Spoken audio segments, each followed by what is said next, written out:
皆様ご起立ください。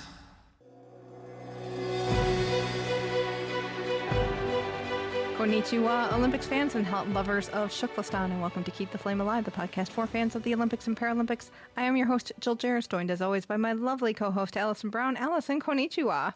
Konnichiwa. I've got my bag of food hanging around my neck, so I am ready to go.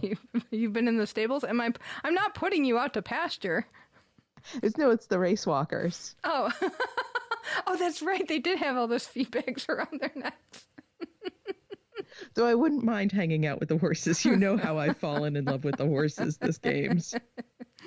Oh, man. We are on day 15. Everything's winding down. I don't know about you, that level of disappointment is starting to sink in. There's that, oh my gosh, finally we've almost gotten through this. And yet, oh, no more Olympics. Until for 2 weeks, then we have the Paralympics, which is going to be very exciting. But you know, it is really one of those like, oh, it's over. It's almost December 26th. Yeah, so like exactly. On the evening of December 25th, when all the presents are opened and dessert is finished, and you're like, do I want more? Maybe another piece of pie. Mm-hmm. It's okay. So we still have the weekend. We still have closing ceremonies. We still have lots of sports happening. We do have lots of sports happening. We still have 21 sports going on, so that is exciting. Doing a little follow-up file on the Belarusian situation. So 2 Belarusian coaches who cut Kristina Simonowskaya's Tokyo Olympics short, they've had their accreditations revoked and they've been removed from the athletes' village. This is athletics head coach Yuri Mosovic and team official Artur Shumak. So the Belarus Olympic Committee has said that they hope to appeal the IOC's decision and continue a dialogue with the IOC. We'll see what happens. This will be an ongoing situation, I imagine. I want to give a shout out and some props to Patrick from Green Bay. On Twitter, he was, as I mentioned in the shot put competition, the podium from this year's Olympics is the same as the podium from Rio 2016. And he wondered how often an exact repeat of a podium has ever happened. And he tagged me. So I tagged historian Bill Mallon and Hillary Evans, and Bill Mallon got on that and did some research, and that has never happened before in athletics in an individual event. And that little notice made the Tokyo 2020 blog. So it was very nice. Nice. Good job, Patrick. Bringing people together. Exactly. In other news, the medal standings are interesting, depending on what country you talk to, because the U.S. has put itself on top of the leaderboard, even though it has not won the most gold. It's one of those, how are you slicing the medal data if you care about the medal counts? So in terms of numbers of medals, the U.S. has the most, but we don't have the most gold medals. And some places think the most gold medals should be winning. Other places are like, well, if you assign points values to different medals, that shakes up the standings in a different way. But it does feel this... We've noted that it does feel this time like the U.S. has not been super dominant like it usually has been. And Mike Tirico said that 88 different countries have won medals at these games, and that is more than ever before, go ahead. It's nice to have the fact behind what we keep saying. Yeah, because I haven't looked at the list, to be honest.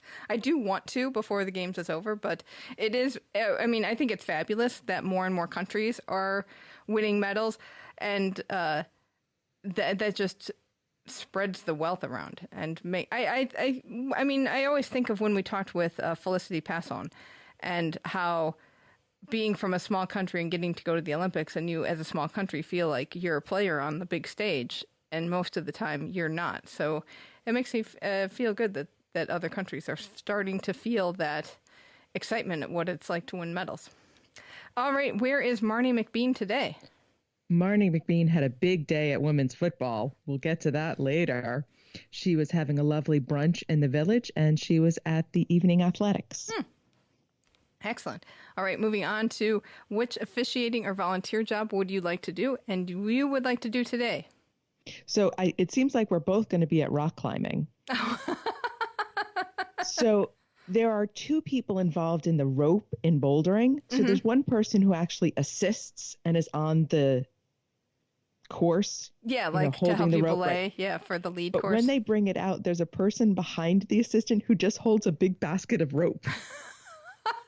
And I want to be the basket girl because she just comes on, drops the basket, and runs. Nice.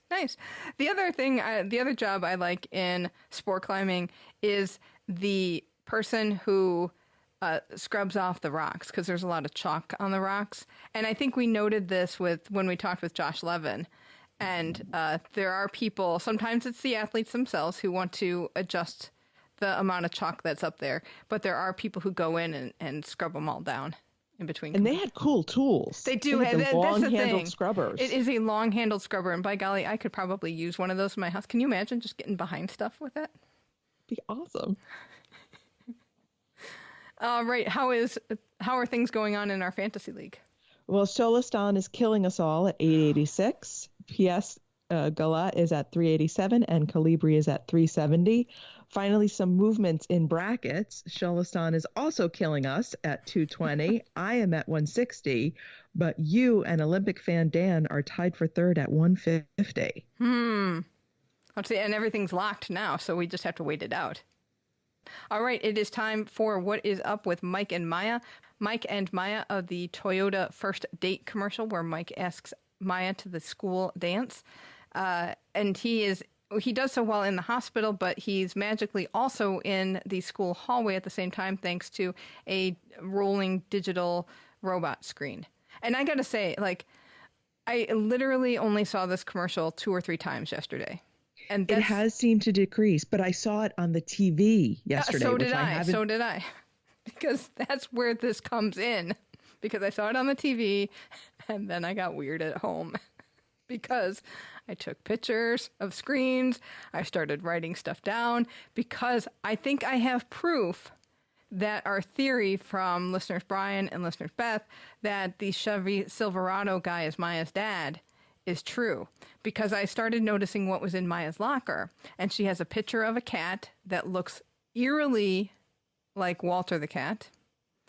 And down at the bottom, there's a picture from when it looks like when she was younger, and it looks like her and a sibling doing gymnastics in a yard or in a park, and there's an adult male on a blanket nearby watching them, who also looks like Walter's owner.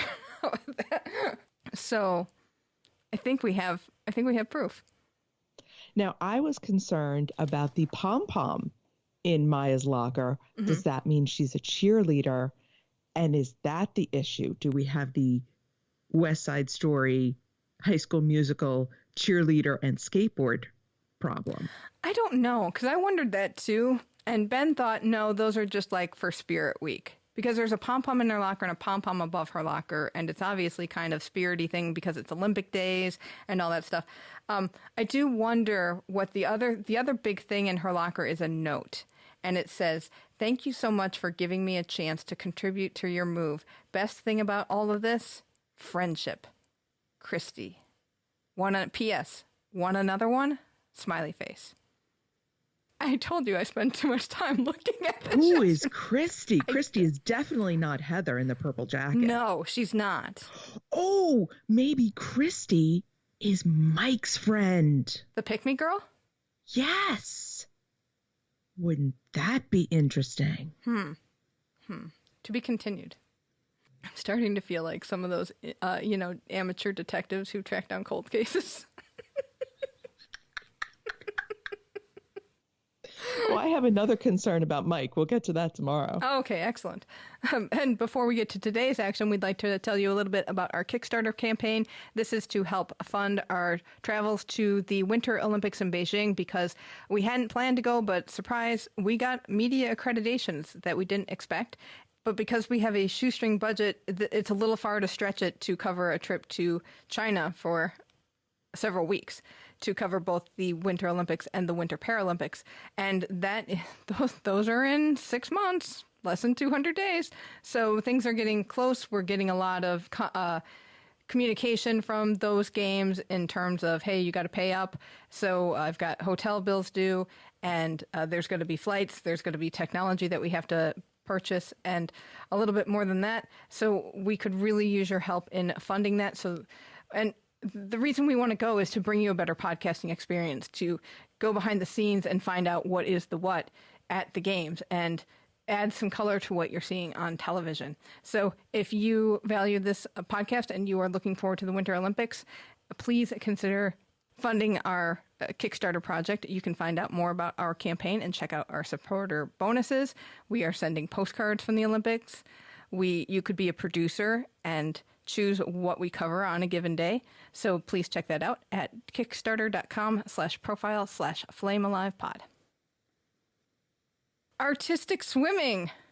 Team competition got off today. Team competition is so fun.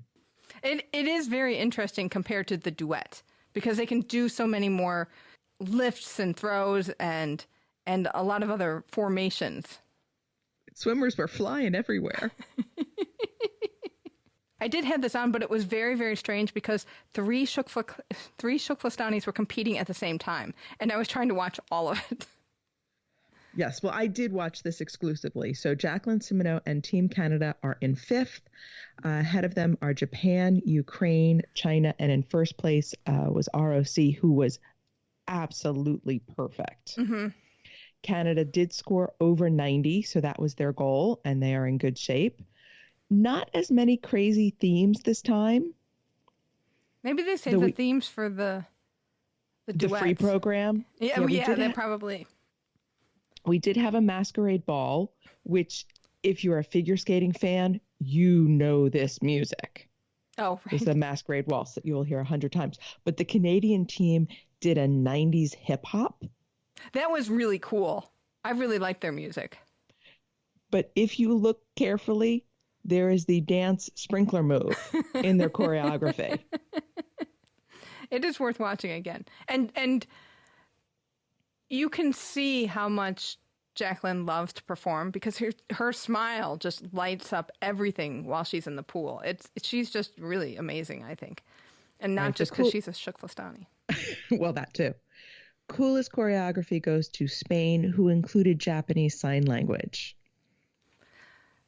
This was going on as somebody else was going on, and I want to go back and watch that because I wanted to see what Japanese Sign Language looks like. Right. It's hard to tell what is just the choreography versus the sign language unless you're more familiar, I think, with both artistic swimming and sign language. Okay. But the gesture was mm-hmm. amazing. And had there been Japanese in the stands, it would have been fantastic. Nice. Did you see the Ukrainian go when their music was, they had the wrong music queued up? Yeah, the poor Ukrainians had the wrong music queued, and well, they didn't do it. Who was ever in charge of the music? And they go to start and it's the wrong music, and they all just sort of look around like, oh, and they all walk off, regroup, walk back on, and did a beautiful performance. They did, and it's interesting because they have to do all that deck work with no music. So they come out and they do their whole deck work routine, which gets to be, these deck work things get a little elaborate.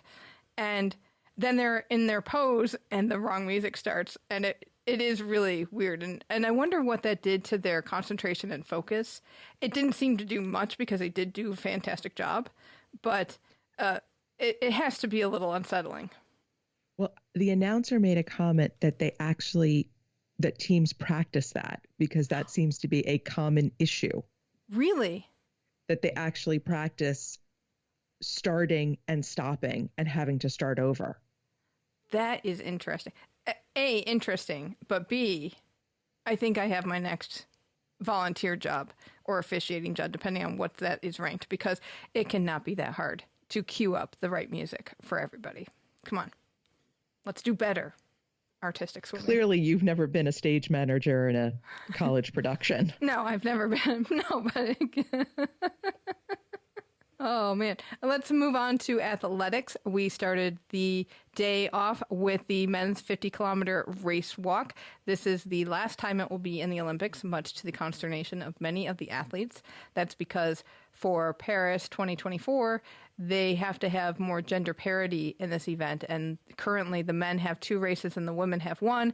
And instead of adding a women's 50 kilometers, because I'm sure that affects our uteruses, super harmful to those, they just said, well, we'll take away the 50K and put in a mixed event that is yet to be determined. how this is going to work. So it's pretty clear, as we talked with Evan Dunfee before, like somebody up there does not like the 50K race walk. I don't know why, because it's a difficult event, but they don't like it.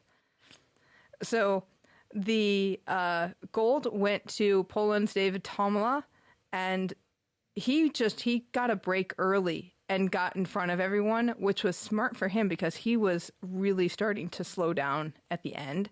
And had he been much closer to the chase group, they would have gotten him. And then silver went to Jonathan Hilbert from Germany. And at the end, who had a last minute, not even a last minute surge, but a surge right near the end and took the bronze? Our very own Evan Dunfee from Canada. Huh. TKFLASTAN is on the medal stand. Yay! So he was in 5th place going into about the last kilometer and a half. But he had stayed with this little group behind Tomala the whole race. There was 5 or 6 of them. But then at the end, they started to stretch out. And I was like, oh, well, he did really well. And I blinked. They went to an ad. They came back. And all of a sudden, he's crossing the finish line in 3rd. It was fantastic. And really nice for him because race walkers don't get a whole lot of money for doing these kind of things. But Evan has recently gotten a sponsorship with Kraft Dinner, which I think we mentioned on the show during a TKFLASTAN update. And they have been so supportive of him. So Kraft Dinner said in honor of his 3 hour, 50 minute, 59 second time, they are donating 35,059 boxes of Kraft Dinner to the Richmond, British Columbia Food Bank in his name. And having spoken to Evan, he's going to love that. He will. He really will. Good. But the announcers on this race, if you didn't watch it, were hilarious. So first of all, they had a lot to say about Evan. He wrapped a women's stocking around his neck and it was filled with ice. They had much to say about that. And every time somebody vomited, the poor female announcer, there was a lot of vomiting going on because, gee, surprise, it wasn't that cool in Sapporo. The one was like, oh dear, someone's vomiting, or oh dear, that's another vomit. But the best thing she said was she mixed up some countries, a Latvia, Lithuania kind of thing. And she says, oh, you'll have to forgive me. I've been up since 3 a.m. And they announced the whole entire almost 4 hours. Yeah, and it is a long, long race. So I'll give them a little slack. And they come up with something. It's the race walk is interesting because it's judged. It has to be kind of on a closed course. And so there's not much, you don't have much else to say about the environment when people are walking around doing laps. So there were some fans. It was obscenely hot. They got no break by going to Sapporo. Those walkers were dumping water on themselves. They were consuming all kinds of fluids. There was ice flying. It was really uncomfortable. Which at that point, they should have just left it there. And I still feel like it was a knee-jerk reaction to what happened at the World Championships in 2019. And they could have done without the hassle. I mean, especially when it ended up being just as hot. We do know now where the Starbucks is in Sapporo because we saw it every time they walked past it. All right. Going over to the women's 20-kilometer race walk, the gold was won by Antonella Palmisano from Italy. The silver was won by Sandra Lorena Arenas from Colombia, and Liu Heng from China won the bronze. This one I did not watch. I watched in and out of men's race walk too, but it'll be interesting to see what they do for Paris 2024 on the race walk scene.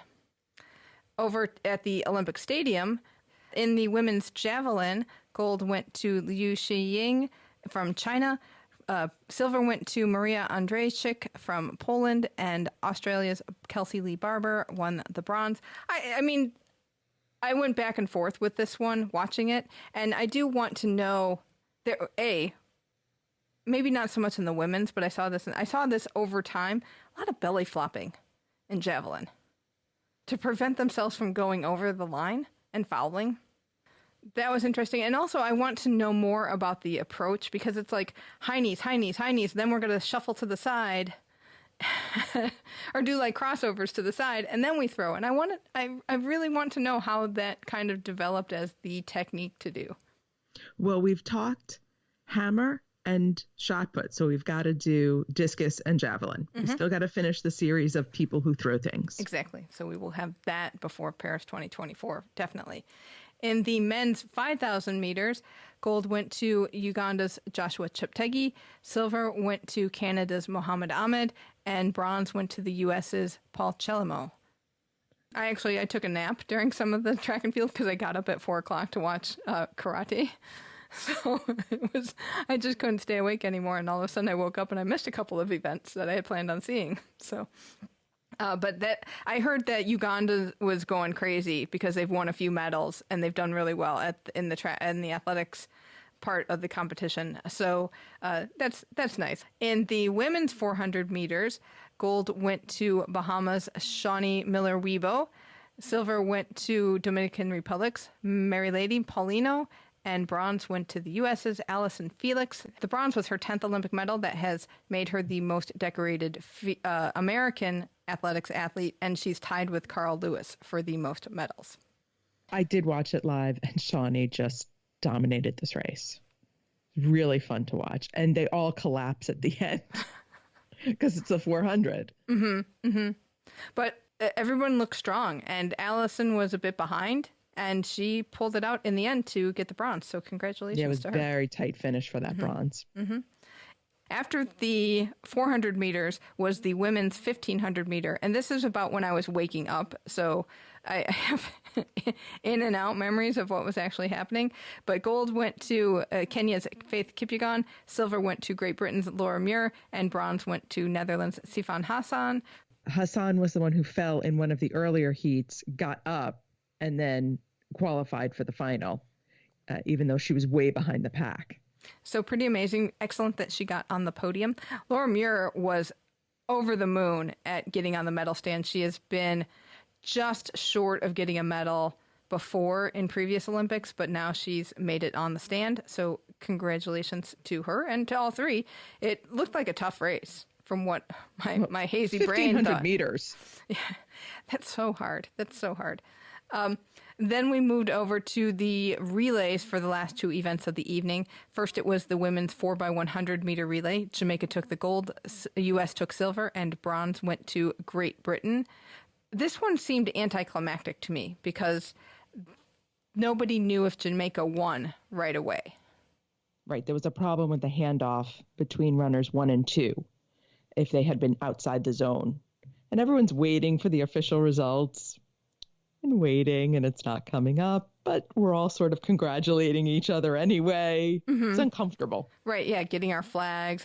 And even, it never felt like there was a big, oh, the gold goes to Jamaica. Or, well, you know why? Because even if it got posted on the board, there's no crowd that you'd get the sudden huge reaction from. And then they'd feed off of that. But that was it felt like a weird race to me. Very disjointed, much like all these games, this games has been. And then we closed out the evening with a men's 4x100 meter relay. It was a photo finish at the end. Gold went to Italy, silver went to Great Britain, and Canada took the bronze. That one was tough. This was a race. This was how the 4x100 should look. Neck and neck, switching places with each runner. Just so exciting. The heartbreak was Japan dropped the baton. Oh, yeah. And they were really in a good position to potentially medal. And of course, being at home, they wanted to, but you could see just like they kept running like, oh, you look like you're going to get out of the zone. And they just could not pass the baton. And I kind of wonder what happened there technically, but it was a heartbreak for them.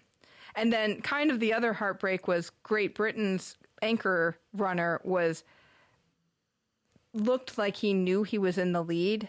And then Italy just came up and put that head out and got the head over the line first and took the gold away. It was really a tough yet exhilarating race to watch.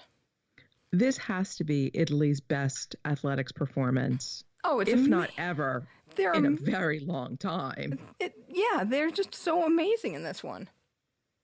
All right, let's go over to the basketball arena where it was the women's semifinals. U.S. just trounced Serbia 79-59, and Japan beat France 87-71. Ooh, this is going to be a good final. USA versus USA Japan. Yeah, that's tomorrow. Okay, putting that on my list. In beach volleyball, we rounded out the women's competition. Gold went to USA's Kleiman and Ross, and they handily beat Australia's Artacho, Del Solar, and Clancy. And then bronze went to Verge Dupree and Heydrich, who also won their match 2-0. In boxing, we had more semifinals and finals. The finals were in the men's heavyweight division this time. Gold went to ROC's Muslim Gajimagodimov. Silver went to Julio La Cruz from Cuba, and bronzes went to Abner Teixeira from Brazil and David Naika from New Zealand. In canoe sprint, I did not get back to watch the races from a couple days ago when they had some finals, and they had another day of heats and quarterfinals, so tomorrow's going to be semifinals and finals for them. Got to go check out the canoe venue. So over in track cycling, we had the women's Madison event final and then the men's sprint final. And the women had some early stages of their sprint races as well. You did get to watch this. I watched the Madison. You must watch the Madison. You will have absolutely no idea what is going on. It is the demolition derby of cycling. It is fantastic. It is 120 laps. Everybody's on the velodrome at the same time. People are crashing. People are flying. They grab each other's hands and slingshot each other. I didn't know what was going on. I didn't care. It was fantastic. This sounded, when I read about this event, it sounded like the short track speed skating relay thing, that mass start where they, I don't even know what the event is now because my brain is fried. It's long track mass start. No. It's the short track where they have different teammates go out and they skate maybe 3 or 4 laps, and then their teammate comes in and they push them around, and that person comes in. You know what I'm saying? Yes. It also reminded me of the long track mass start because they have bell laps and sprints in the middle where you get points for that. Oh, nice. So it was chaos, and I didn't care what was happening. It was just so much fun to watch because usually on the velodrome, it's 2 riders, maybe, 2 very nicely lined up teams of 4 each. Mm-hmm. So maybe 8 at the most. This was a couple dozen. I don't know. There were just people everywhere. Bikes were flying. People would get hurt and then come off and then go back on. Chaos abounded, and I loved every minute of it. Okay. Well, go back and watch the gold going to Great Britain and the silver going to Denmark and bronze going to ROC. For Team GB's Laura Kenny, that's her 5th gold medal for these games? Overall. Oh, overall. Okay, great. But she is the first British woman to win gold in 3 consecutive games. Ooh, that is nice. And here's my little bit of trivia for you. It is called the Madison, named after Madison Square Garden, where it was first competed. Interesting. I like it. In the men's sprint, gold went to Harry Laversen from Netherlands. Silver went to Jeffrey Hoagland from Netherlands. And bronze went to Great Britain's Jack Carlin. Did you watch any of the diving? No. Okay. I was waiting for the finals. Okay, because it's men's 10-meter platform prelims, so that means tomorrow is men's platform finals, and that is another one to not miss. And you definitely don't want to miss a dive when you're going off 10 meters. No. Oh, diving. I got another theory from listener Brian. 14-year-old girls make smaller splashes. Oh, yeah. Those Chinese girls were not going in straight and not making any splash. And that's one of the big elements of diving is how small of a splash you can make. So the tinier the person, the smaller the splash you like your starting value splash is going to be a lot smaller than a 27-year-old. Well, Cynthia Potter, and we all know how I adore Cynthia Potter, the American diving commentator, made a point of saying there's a difference between going in straight and a rip entry. And if judges are good, they're looking at both things separately so that you could have a rip entry but not go in straight and still lose 1/10 of a point. So the Chinese diver was not going straight, but she was having a small splash? On a couple of dives, yes. Okay. That is very interesting. So I do want to go back and watch at least highlights if I can, but I do want to see what this whole competition looked like in comparison from the gold to other people in the competition. Over in the equestrian venue, it was the team qualifier for jumping. The top 10 teams move on. So if you are on a Jessica Springsteen watch, she is part of Team USA and they have qualified for the finals. Also, you might be interested in knowing that they took the sumo wrestler off of the jumping course. Because nobody wants to come around the bend and see a big old naked booty. Over in the football stadium, they had the gold medal match for the women. Canada defeated Sweden, tied 1-1 at the end of regulation. They had to go to a shootout, and Canada won 3-2. It's all Marnie and her drum. I think so. I will go back and watch the end of this because that had to be exciting. Sweden is a very, very tough team, and they were also one of the favorites to win it all. So congratulations to Canada for that. So they take the gold, Sweden takes the silver, and as we know, bronze went to USA. And in the men's side, they had the men's bronze medal match, and Mexico defeated Japan 3-1. Over in the golf tournament, women had the third round of individual stroke play. And actually, we have a little bit of an update.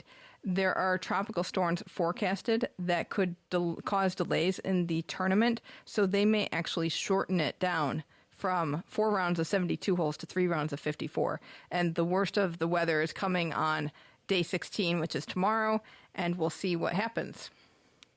Well, this could also affect men's beach volleyball and equestrian.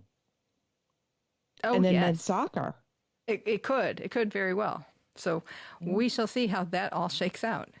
We may be playing more games on Sunday. In women's handball, it was semifinals action, and France defeated Sweden 29-27, and ROC defeated Norway 27-26. Oh, this was a heartbreaker. I had this on a little bit right as I was falling asleep for my nap this morning, and I think ROC was a little bit ahead. I think we were going into the second half, but they did a close-up of that ball. And remember how when we talked with Sarah Gascon, how she talked about how they have sticky on their hands so that the ball sticks to it? All that sticky had been coming off on the ball and was all gunked up all over it. It was a little gross. Someone's got to wash that ball. I know. In hockey news, it was the women's victory day. So gold went to Netherlands. They beat Argentina 3-1. And then the bronze match, Great Britain defeated India 4-3. I saw this match. It was heartbreaking. It was so close. And India was coming back. Oh. They just ran out of time. Oh, that is a heartbreaker because it would have been so great if the men and the women had both won the bronzes. But next time. You got 3 more years. You'll get it next time. That is also the women's team is also young. Okay, that makes sense. Okay. In karate, it was the men's kata, and then we had some kumite action for both men and women. For men's kata, Japan's Kiyuna Ryu won gold, Spain's Damian Quintero won silver, and bronze went to Ariel Torres from the U.S. For women's kumite, the 61-kilo division, gold went to Serbia's Jovana Prekovic, silver went to China's Ying Xiaoyan, and bronzes went to Turkey's Merv Koban and Egypt's Gianna Lofty. In the men's 75-kilo kumite division, this was a heartbreaker because I did get up at 4 o'clock to watch this. I tuned it in just as Tom Scott was taking the tatami. They had pool play, and he ended up going 2-2. He lost his first match to Japan's Nishimura Ken, who was one of the favorites to win this tournament, I understood. And that was kind of a heartbreaker. He won his second bout handily against the Hungarian Karoli Gabor Harspataki, and then lost to Ukraine's Stanislav Haruna. Then his last bout was with Egypt's Abdallah Abdelaziz, and he won 7-6. And I believe, don't quote me on this, but I think the Egyptian was coming back. He also got a kick in the head that was too hard, they said. Because remember how Tom said you got to really control those punches and kicks. It's not meant to be forceful. But he did take a pretty bad kick to the head. So in looking at these things, he had a 2-2 record and was on the bubble. The top two, there were 5 people in his pool. The top 2 moved on to the semifinal rounds. And the last bout of the pool was the Hungarian versus the Japanese. And in the last 2 seconds, the Hungarian pulled it out and won. And that meant he won basically on points to propel himself up over Tom and over the Japanese person who ended up being also 2-2. And that was just heartbreaking for both Tom and Ken Nishimura. So that was it for his Olympics. But he did have 2 great bouts, and the announcers loved him. They kept calling him Captain America and all these things. It was that. So that was fun, but it was disappointing that that's how it shook out on points. But it was great to see him. I hope he had a good Olympics. I mean, he did not expect to be there until a couple weeks ago. Right. And then he shows up and has a pretty good tournament. Mm-hmm. Gold went to Italy's Luigi Busa. Silver went to Azerbaijan's Rafael Agayev. And bronzes went to Ukraine's Stanislav Haruna and Hungary's Karoli Harspataki. In modern pentathlon action, it was the women's competition. So yesterday they had the fencing ranking round, and today was swimming, the fencing bonus round, the riding, and the laser run. So when I woke up, the riding portion was starting, and our TKFLASTANI Samantha Schultz had a pretty good swim and was doing well. She was the 3rd on the horse and got through with just 1 pull down, and she had a little bit of a time penalty. But she did really well on the horse portion. I know she won her heat in swimming. So, yes, she won her heat in swimming, which was great. And then in the equestrian portion, she ended up finishing 17th, which was good because going 3rd, you never know how things are going to be, and you never know your horse. She looked a little maybe apprehensive, like she could have been more in command or gone for it more. But I was really happy because she's had some competitions where she's been thrown from the horse, or just you never know what you're going to get with a horse, and being able to control it and ride fairly cleanly is a pretty good event, I think, because, this was horrid. Going into the equestrian portion, Germany's Annika Schloy was leading by handy margin, and she was expected to win. Her horse was not having it. And when she rode, it was the 2nd round that all these horses went, because they have to go twice over the course, and they split the riders in half. So Group A gets a horse first, and then Group B gets a horse second. Well, Annika Schloy was the 2nd group to be on the horses, and her horse was done. Before they even started, the horse did not want to take her commands, and you could see how distressed she was looking. They didn't even have a close-up of her, and you could see how distressed she looked because she couldn't control the horse enough to even start the course. That's how bad it was. And then the horse refused jumps, and once she refused jumps twice, you couldn't jump it again, otherwise you'd get more penalties than you would for refusing. The horse refused jumps, and finally she just couldn't control it anymore, and I don't think maybe she fell off. I honestly can't remember and didn't take good notes, but it essentially ended with the horse refusing so much that they had to stop, and she was eliminated from that portion of the competition, meaning she got 0 points, and forget it, your competition is done then. Yeah, so she did go on and do the laser run portion, but pretty much there was no way she was catching up at that point. So she was just distraught and sobbing, and she got it together for the rest of the race. So that's a pro, but still that was really, really tough. But Samantha, I do not love that horse. This is the hard part of modern pentathlon, and I get that it's I get that it's an Olympic, like the Olympic event. It was created for the Olympics by the Olympics founder, Pierre de Coubertin. But somehow, like the more we learn about Pierre and how he didn't like women and how he just had some weird ideas, this one I think could start getting to be in the weird idea. I mean, it is. I'm like starting to get into the weird idea. The sport is bizarre. It's fantastic. The athletes are fantastic, but the idea of it is bizarre. I understand it's all the skills of a soldier, but it's weird, and it's weird that they don't get to know their horses, and it's weird that they use the same horses twice, especially in the heat. But no wonder that horse refused. It was probably like, what the heck? I'm not doing that again. That was hot. Maybe.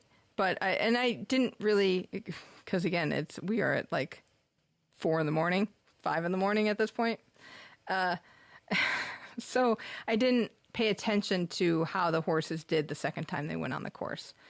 Because some people could control them and some people couldn't. And there are days where you just don't get to control your horse. But Samantha, as always, did well in the laser run portion. So Samantha actually came in 14th on the laser run, but of course she's starting from way down, and she ended up finishing 21st overall, which I think that's a pretty good result for Samantha. I mean, this is not a sport that we do a lot in the United States, so there's not a lot of funding for it. And compared to some other countries in Europe where there's a bigger tradition of modern pentathlon. So the medals went to... gold went to Kate French from Great Britain. She just, on the laser run, got so far ahead of everybody else by the third or fourth shooting. It was basically, they focused on who was going to get the silver and the bronze, because that's where the race was. And did she run away with it? She did. That she did. And silver went to Lithuania's Laura Austauskaitė, and Hungary's Sarolta Kovacs won the bronze. Oh, rhythmic gymnastics competition started today. And it was the individual all-around qualifiers. I did watch some of this. The apparatuses they did first the hoop and the ball, and then in the second round they did the clubs and the ribbon. I think so. Because I watched the first half. I watched some of this. I still don't understand why. I understand that it's complex and there are elements. I honestly think there are a lot of things. We've gotten very, very picky about stuff because there's nothing else to judge, kind of things. And a couple of people lost their apparatuses off the mat. It happens. Unfortunately, rhythmic gymnastics has become like the ice dancing of the 80s, where you knew who was going to win before the competition happened. Mm-hmm. So it needs a revamp. It needs some help. So unless one of the Avarinas drops something, they're going to run away with it. And it's pretty to watch, but it's no fun as a competition because it's already all decided before they get out there. Right. And you're talking about the twins from ROC? Yes, Dina Avarina and Arena Avarina. I got nothing. I know I'm trying. I'm really trying with Rhythmic. Not a super fan of this one. But they are flexible. The costumes are really cool. I would argue on that because they are, again, with the, can we get more crystals onto a leotard? And can we put more skin-toned mesh on a leotard and cover up fewer body parts? That's really where it is, because they're trying to create those really long lines with things. And it just, after a while, you're like, why are you even bothered to wear anything?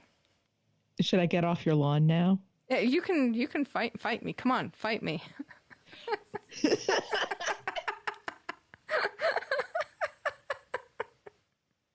Come at me, bro. I'll fight you after the final. We'll watch the finals and then we'll talk. All right. Well, I'm looking forward to that. In sport climbing, we had the women's combined final competition with speed, bouldering, and lead climbing. Gold went to Slovenia's Janja Garbert, Korea's Seo Chae-young won silver, and Austria's Jessica Pilz won bronze.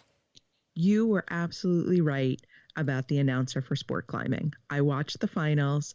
He did a fantastic job explaining what was going on, what they were trying to accomplish, where we were in the competition. It was outstanding. Mm-hmm. And interesting. I mean, bouldering is the hardest section to watch, and I think it's the longest segment to watch just because everybody gets 4 minutes per problem, and eventually you start getting 4 people out there because they move further and further down the course. But it does move quite slowly while you're watching somebody think through a problem. It might be more exciting in person, but sometimes it's tough on TV. I wonder if they should have put the speed round last. I wonder too. I wonder if they have that separate. Maybe they're tired by the end. I wonder what the tiring factor is between disciplines. I don't know, but I think it's a good addition. I'm looking forward to it again in Paris, but I think they are breaking speed off into its own competition. Over in table tennis, the men's team competition finished up. Gold went to China, who won 3-0 over Germany, and Japan defeated Korea for the bronze. They won 3-1. Volleyball, it was the women's semifinals. USA defeated Serbia 3-0, and Brazil defeated Korea 3-0. So it'll be USA versus Brazil for the win, or for the gold, and Serbia and Korea for the bronze. USA, Brazil, and volleyball, man. I know it's going to be exciting. Oh. In water polo, we had the men's classification matches and some semifinals. Croatia defeated Montenegro 12-10 for 7th and 8th place. USA defeated Italy 7-6 for 5th and 6th. I did watch some of this match, and it was good. It was back and forth, and the US pulled it out in the end and held off Italy. In the semifinals, Greece beat Hungary 9-6, and Serbia beat Spain 10-9. It'll be Greece and Serbia for the gold, and Hungary and Spain for the bronze. In wrestling, we had more men's freestyle action and women's freestyle action. In the men's 74 kilos, gold went to ROC's Zalbrek Zidikov. Silver went to Belarus's Mohamed Khabib Kaziamadou.